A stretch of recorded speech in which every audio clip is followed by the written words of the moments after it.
Manaad pag-abot sa meeting. Pero pag-abot sa celebration, may kalimot sa saad. O niya, mautoy mahimong ground para mubiya sa simbahan. Nga siya may nagsaad. Siya po'y nagpakya siya saad. Kanya ang nahimong rason sa iyang pagbiya sa simbahan. Kaya wa siya katuman sa iyang saad. Pagkalinghod nga klase nga pagtuo. Walang kakadala sa imong gisaad. Di na ka mo simba. Ya dito ka tugpas may kasimbahan. Ya pag-abot sa panahon nga manaad ka dito Ya mapakyas mo kang ngitan pag lain simbahan. Ya mahimo kang libuter ani. Kabalo mo langaw.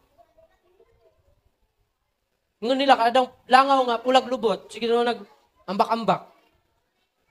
Sige daw balhin og tugpahanan. Ayaw sundo ka na.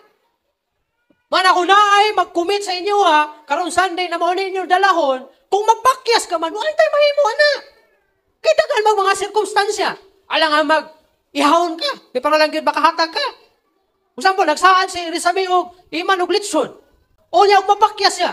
Di na ito sila litsonon. Saan na ito kay may mga sirkumstansya. Kay kung nanaan sila karon kay abundansya. Di pag-abutan ng dol-dol na kay nagpait na. Alangan ipalit niya daan ng litson atong abundansya pa siya. Mapanos, madaot.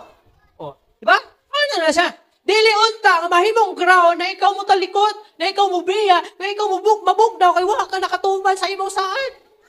O kon, nasayran po nimo nga mauna imong kaluyahon, nga maluya ka, kundi katuman sa imong saan, di tumanon din mo imong saan. Kay kabalo man ka mo man na imong kaluyahon.